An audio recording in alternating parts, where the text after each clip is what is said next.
diferensiasi. Ribet banget bahasanya. Pokoknya membedakan warna darah. Warna yang lebih pekat dianggap haid, warna yang lebih muda itu yang dianggap istihadah. Tapi satu golongan warna nggak boleh dipecah jadi dua hukum. Misalnya hitam sama merah. Yang hitam satu hukum haid saja, yang merah istihadah gitu ya. Nggak boleh setengah yang merah ikut haid, setengah lagi istihadah, nggak bisa. Jangan pisahkan mereka, gitu. Ya, harus bareng-bareng terus satu golongan warna itu. Nah, kalau nggak bisa, baru nanti pakai metode adat. Kalau nggak bisa, jangan langsung ke metode yang kedua. Saya kasih contoh gini. Ada yang keluar darah 20 hari. Ingat, ini lebih dari 15 hari. Kalau warna darahnya berbeda-beda, tapi berhenti maksimal di hari ke-15, nggak penting lagi warna darahnya. Itu haid semuanya. Nah, warna darah menjadi penting untuk pembedaan haid dan istihadahnya adalah kalau darahnya keluar lebih dari 15 hari. Warna darahnya itu 2 macam minimal, 2-5 macam. Dan darah yang paling pekat tidak lebih dari 15 hari. Oke?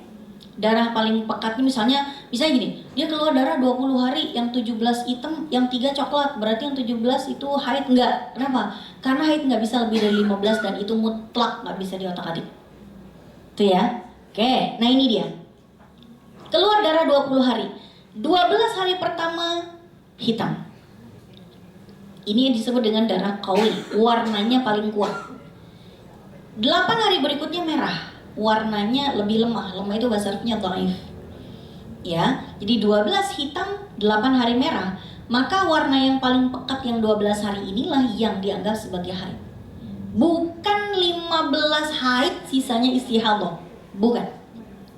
Kecuali kalau gini Bu, dia keluar darah 20 hari, 15 hitam, 5 merah, baru 15 hari haid sisanya istihadah. Lah ini enggak kok. Merah hitamnya tuh 12, berarti haidnya 12. Ada faktanya ketika kita mengalami seperti ini, nggak mungkin kita suci mandi di hari ke-12. Ya kan? Orang masih keluar hari ke-13-nya masa iya mandi? Enggak, kita nggak mandi di hari ke-13 sambil harap-harap cemas dan berharap semoga darahnya berhenti maksimal hari ke-15. Masalahnya begitu hari ke-15 masih keluar aja dia, disitulah dia mandi dan dia sadar bahwa dirinya mengalami haid plus istihadah. Oke? Nah, ketika dia sadar dia mengalami haid dan istihadah, itulah dia nanti wajib untuk menganalisa mana di antara hari-hari itu yang haid dan mana yang istihadah. Tapi yang pasti dia mandi dulu di hari ke-15, karena tidak mungkin haid itu lebih dari 15 hari. Dia mandi di hari ke-15, dia cebok, dia ganti pembalut, dia wudhu, dia sholat. Begitu sampai darahnya benar-benar berhenti. Begitu darahnya berhenti itu di hari ke-20, dia langsung ingat-ingat. Oh, berarti saya keluar darah 20 hari, hitamnya kemarin 12, sisanya merah. Oh, berarti saya haidnya cuma 12, sedangkan saya baru bersuci di hari ke-15. Berarti saya harus qadha sholat saya dari dari misalnya berhentinya darah hitamnya di hari ke-12 jam berapa nih? Oh, di hari ke-12 jam siang.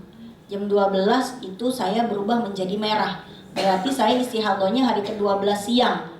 Berarti saya qadhanya dari hari ke-12 siang, 13, 14 sampai 15 di mana dia mandi. Mayan tuh sholatnya. Gitu kan?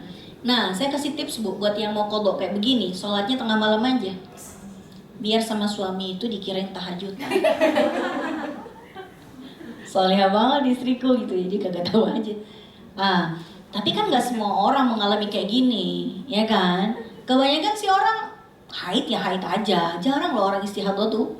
Cuman ini kita mengantisipasi, gitu. Kita antisipasi aja. Siapa tahu kejadian, tapi semoga aja enggak kan gitu ya. Oke, baik. Nah, ini kalau contoh yang 2 macam warna. Sekarang kita contohnya 3 macam warna. Gradasi Bu nih Bu. Hitam, merah, coklat. Totalnya 20 hari juga. 8 hitam, 5 merah, 7 coklat. Paling pekat urutannya hitam, merah, coklat. Yang 8 hitam pasti haid. Kenapa? Dia paling pekat dan totalnya lebih dari 24 jam. Yang 5 warna merah, kenapa di sini haid? Karena kalau yang merah ditambahkan ke yang hitam tidak lebih dari 15 hari. 8 tambah 5 lebih dari 15 hari enggak? Enggak, 8 tambah 5 berapa? 13. Berarti haidnya itu 13. Yang 7 ditambah 13 lebih enggak dari 15 hari? Lebih, makanya yang coklat jadi masuk istihadah. Ingat, jangan sampai begini, bisa nggak coklat 2 hari pertama kita masukin ke haid aja? Tadi udah saya bilang, aturannya satu warna, satu hukum. Dia ikut ke haid semua atau dia ikut ke istihadah semua? Oh, dalam hal ini dia ikut ke istihadah semuanya. Itu ya? Oke ya? Oke. Sekarang contoh berikutnya. Ting, yes. Yang tadi, kenapa nggak 8 sama 7? Kenapa merah di atas? Mana 8 dan 7? Atas 8 yang tadi 857 yang hitam. Ini 857. Ini kan kita lagi bahas.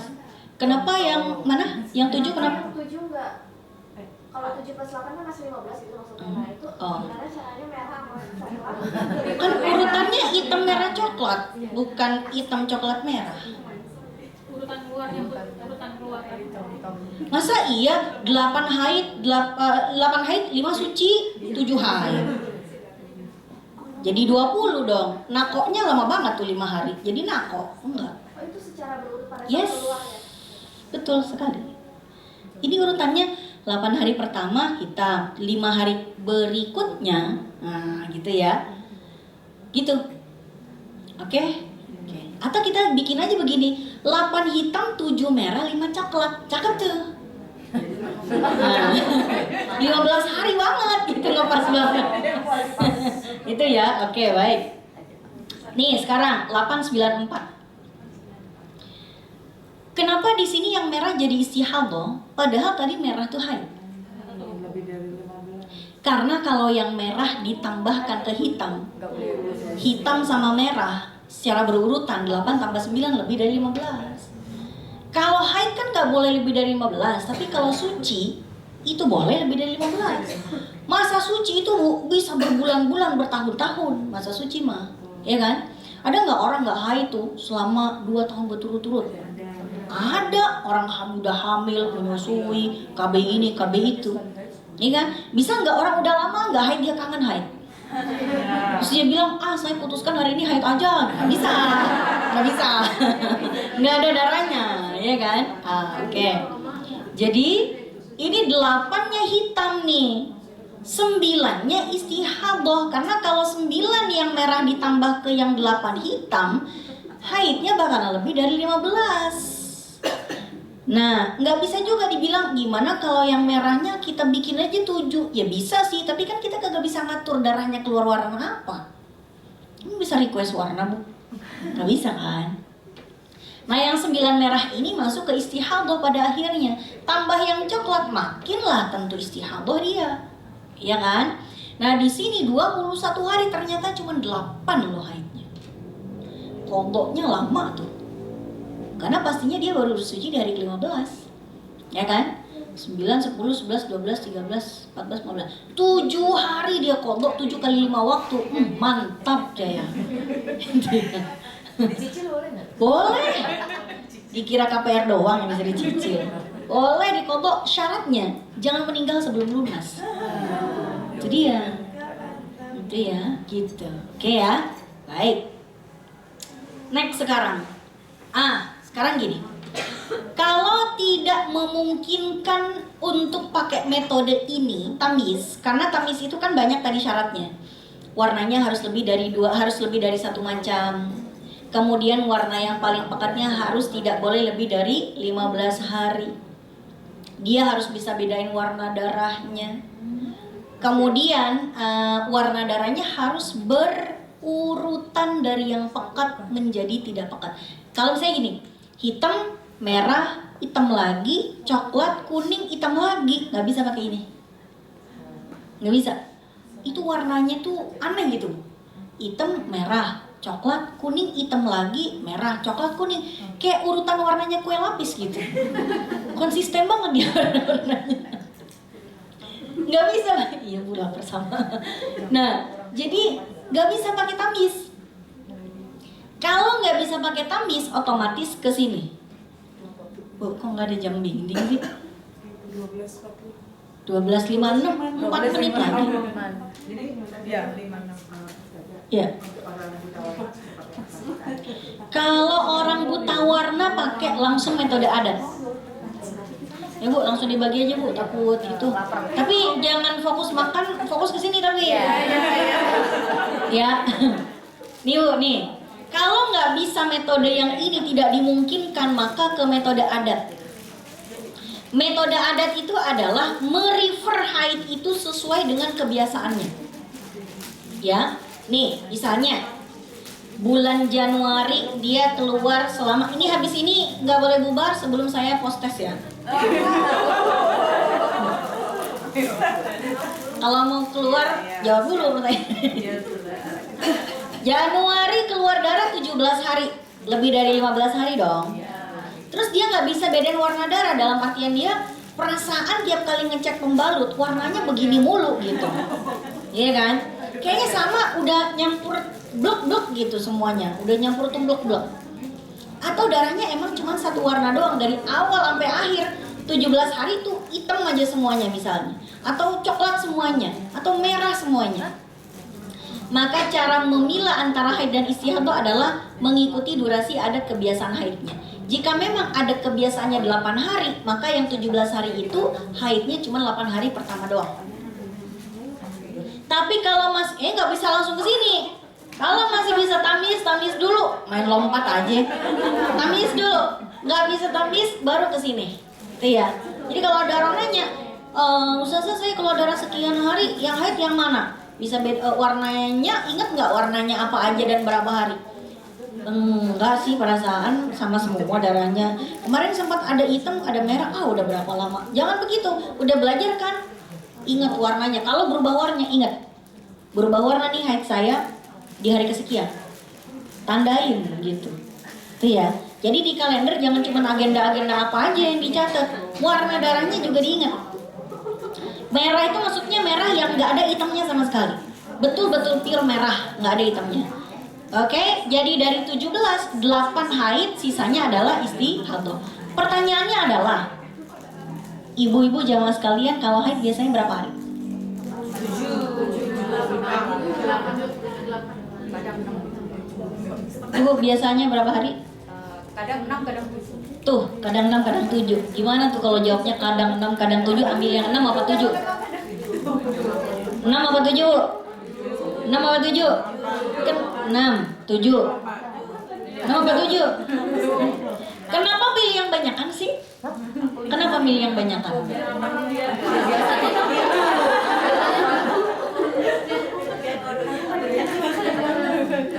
Oke. Kalau gini, kadang 6, kadang 7, pernah juga sih 10. Ya kadang-kadang kalau lagi capek juga 12. Ayo, ambil yang mana tuh? 6, 7, 10, 12. Nah, 12 dah tuh pasti. Ayo, yang mana? Ini dia jawabannya. Patokannya haid terakhir di bulan sebelumnya, yang terakhir.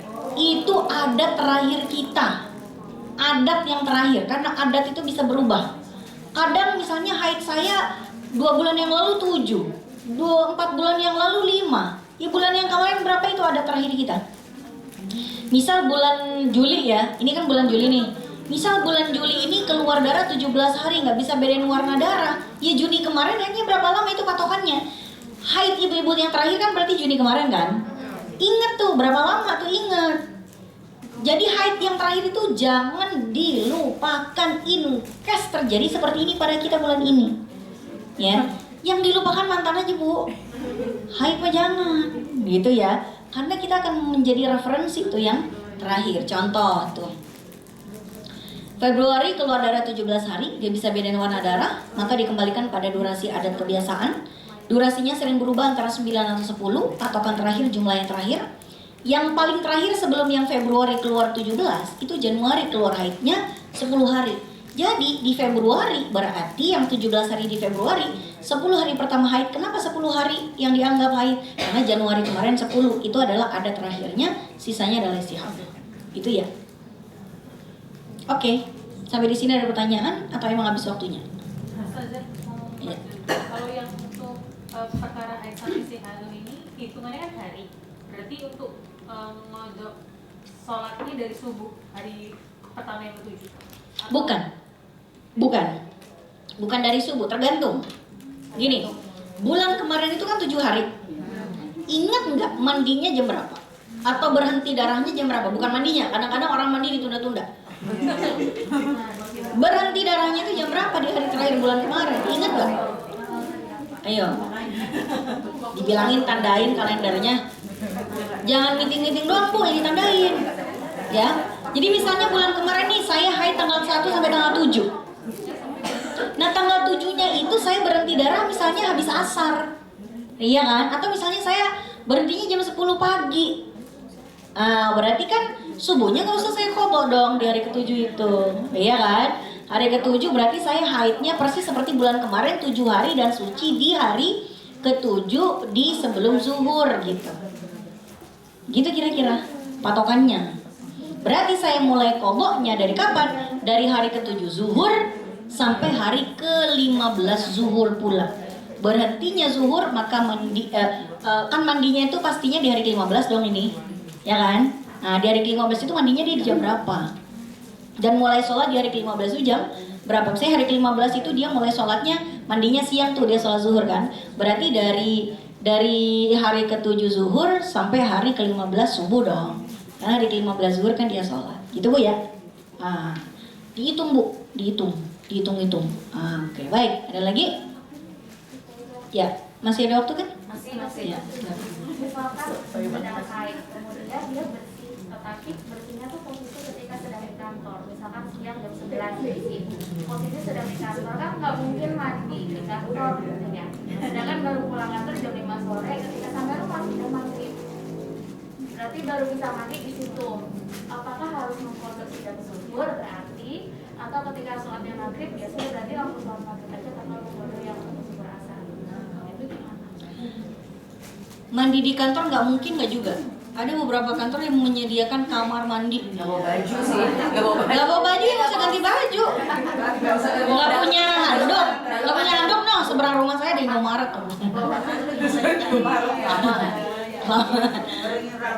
Gini Bu, gini. Kalau gini. Kalau ibu udah tahu ini bakalan jadi hari yang terakhir haid, tapi tadi pas mau berangkat masih ngeflag, tapi bakalan kemungkinannya berhenti siang, antisipasi dari rumah bawa peletang-peletong, perawatan, iya kan, hair dryer, bawa aja peletong-peletongan, bawa ransel kek gitu kan, antisipasi, iya kan, antisipasi. Tapi kalau misalnya di kantor nggak ada tempat mandi, tapi di samping kantor ada SPBU. Di SPBU biasanya ada kamar mandi. Kalau ada kamar mandi di SPBU, bolehlah kita menumpang mandi. Bukan pantun. Iya kan? Main kodok-kodok aja.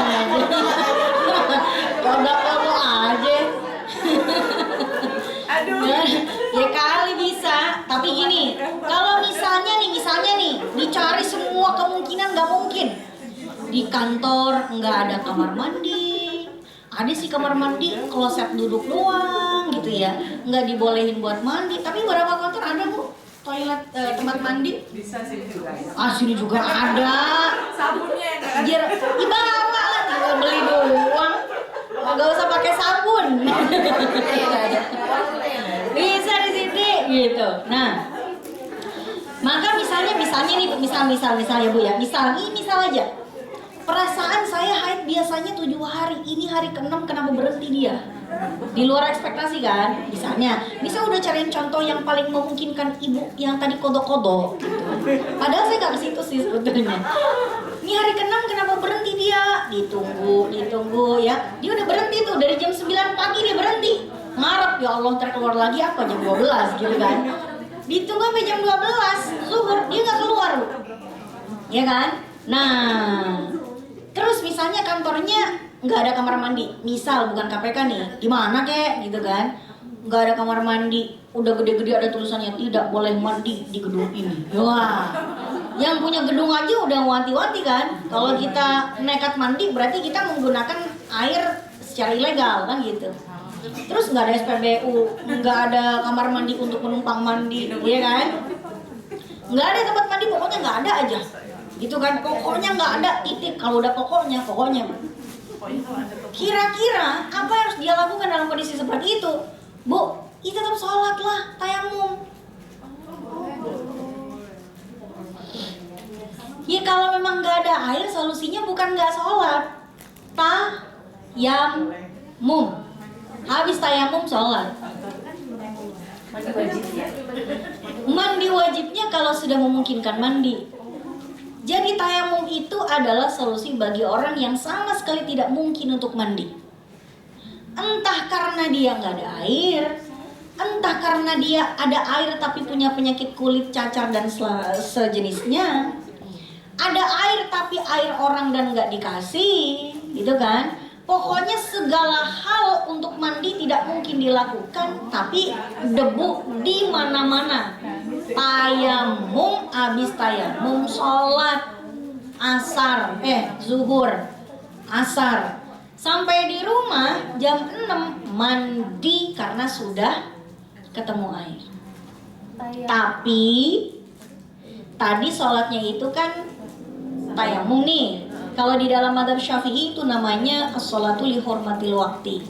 Sholat yang tidak terlalu sempurna karena masih ada yang tidak terpenuhi, harusnya kan mandi. Daruratnya pakai debu. Kalau bisa diulang lagi aja. Begitu mandi, ya kan? Diulang lagi sholat zuhur dan asarnya, mirip kayak qadha. Dikerjain setelah waktunya habis. Bedanya qadha sama ngulang, kalau qadha sama sekali nggak dikerjain. Kalau ngulang tadi dikerjain tapi nggak sempurna. Dikerjain usolli fardhu zuhri. Mau ada anillahi ta'ala oke, kalau mau lagi i'adatan. Jadi gini, kalau kita sholat di dalam waktu ini sekarang sholat zuhur, adaan namanya. Kalau itu qadha, adaannya diganti qadhaan lillahi ta'ala. Kalau itu ngulang, i'adatan lillahi ta'ala. Tapi kalau itu terjadi sama jamaah sekalian, kemarin ustaznya bilang apa ya? Adaan bukan, qadhaan bukan. Apa tuh satu lagi ya? Iya, ya udahlah adaan aja. Tapi dalam hati tentukan, malaikat catat ya, yang tadi sholat zuhur di kantor nih, yang belum sempat mandi gitu. Udah ngerti tuh malaikatnya, gitu kan? Kata malaikat, lu bilang adaan di lisan deh, hati tuh ngulang gitu. Yaudah, usolli fardhu zuhri arba rakaatin sambil kulati i'adatan lillahi ta'ala. Atau kalau nggak bisa i'adatan ada lillahi ta'ala. Habis itu salam kanan kiri sholat asar 4 rakaat, habis itu sholat maghrib 3 rakaat. Kalau sholat maghribnya adaan kan emang di waktu maghrib. Gitu Bu ya. Kira-kira seperti. Jadi jangan sama sekali santai aja saya zuhur, kagak bisa mandi. Ya udah nggak usah mandi. Gimana dong? Jangan dong. Qadha itu bukan untuk di planning, Bu. Ya, jangan bukan di planning. Kita nggak usah sholat aja, di foto aja gitu, jangan di planning gini. Mensengajakan diri tidak sholat gara-gara tahu sholat itu di qadha, itu kayak orang sengaja minum racun gara-gara dia tahu ada penawarnya. Gini, nih kan kita nggak boleh minum racun. Minum racun aja, ntar juga tinggal beli penawarnya, nggak boleh kan? Atau misalnya, boleh nggak kita loncat nih dari lantai ini ke bawah? Kalau kenapa-kenapa tinggal ke dokter ortopedi gitu, bisa nggak? Nggak bisa kan? Nggak bisa. Tapi kalau ada orang nggak sengaja jatuh dari lantai 2 atau lantai 3, wajib nggak dia mencari dokter untuk menjadi penolongnya dia? Wajib. Kalau ada orang nggak sengaja keracunan makanan, wajib nggak dia mencari obat untuk menawar racun? Wajib. Tapi nggak boleh di planning, Bu. Ada baygon nih, minum tinggal beli penawarnya doang, ntar gitu, nggak boleh. Sama kayak qadha tadi, gimana kalau kita nggak usah sholat aja, tinggal di qadha ini? Nggak bisa. Upayakan dulu segala apa yang bisa dilakukan agar bisa sholat di dalam waktunya gitu. Bahkan jika pun bermodalkan tayamum, lalu kita sholat zuhur, tayamum, kita sholat asar, sampai di rumah kita mandi. Kemudian kita, kalau di dalam madzhab Syafi'i wajib mengulang, kalau di dalam madzhab yang lain, yang tadi sudah dianggap menggugurkan zuhur sama asarnya. Tapi di Syafi'i dianggap harus diulangi lagi sebagai penyempurna. Di madzhab Hambali nggak usah. Makanya orang-orang yang pada sholat di pesawat terbang pas lagi umroh, sebagian mutawif ada yang nyuruh ngulang, karena dia ambil madzhab Syafi'i. Sebagian mutawif ada yang nggak nyuruh ngulang, dia ngambil pendapat madzhab Hambali. Itu ya, oke baik. Itu dulu ya. Oke, ada lagi nggak waktunya? Saya nanya waktu dulu nih. Nggak apa-apa, waktunya oke ya. Setelah tayamum tadi nggak wudhu air. Tayamum itu bisa aja. mengangkat hadas besar maupun hadas kecil dua-duanya. Walaupun ada air. Iya. Wudhu. Iya. Nah kalau ada air mandi bener dah tuh. Masalahnya nggak boleh mandi ya. Bisa lah di KPK. Ibu di meja kerjanya taruh aja di situ peralatan peletong-peletong, anduk, sabun. Oke baik. Ada lagi? Iya.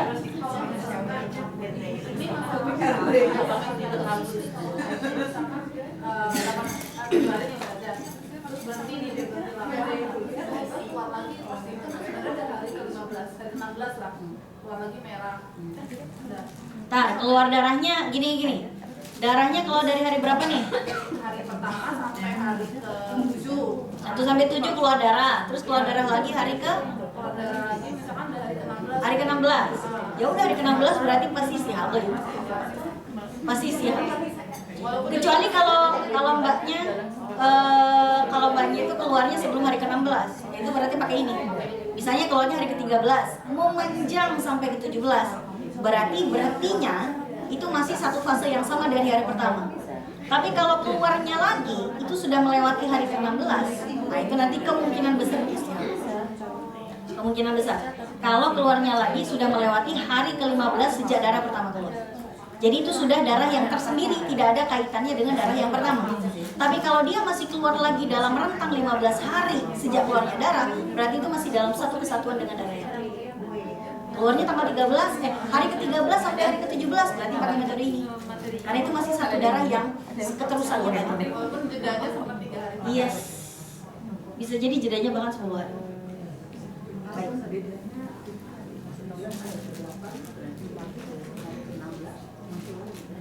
Hari ke-16 berarti itu sudah darah yang terpisah dari darah yang pertama. Karena keluarnya darah itu sudah melewati hari ke-15 sejak darah pertama. Itu sebetulnya nanti akan saya bahas setelah ini. Cuman waktunya udah habis. Nanti ada kasus di mana istihadah duluan baru haid. Ini dia. Kayaknya saya bahas pertemuan akan datang dah. Coba ibu lihat tanpa saya jelasin paham?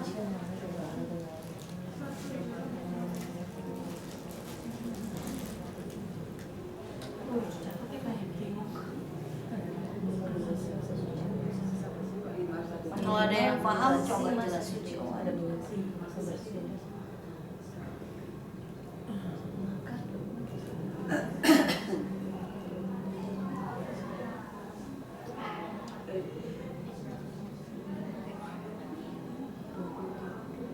Dah bingung dah, udah ntar aja. Ya, udah ntar aja. Daripada berspekulasi sendiri. Pertemuan kedua kapan? Minggu depan kan? Minggu depan kan? Oh, 2 minggu lagi ya? Iya. Oh iya, benar-benar. Berarti 2 minggu lagi ya? Jangan lupa ya? 15 hari lagi. Ya, nanti kita akan bahas yang kasusnya istihadah dulu, baru haid gara-gara keluarnya darah lagi, durasi sucinya bentar banget gitu ya. Jadi kita akan masuk ke situ insya Allah, lalu kita lanjut ke nifas. Nifas masih relate dong sama teman-teman semuanya? Masih ada yang kepengen nifas lagi kan? Masih ya? Masih kayaknya belum. Oke, baik jamaah sekalian, sampai di sini karena sudah habis waktunya kita tutup saja dengan kita tutup halo. Mati ya? Halo.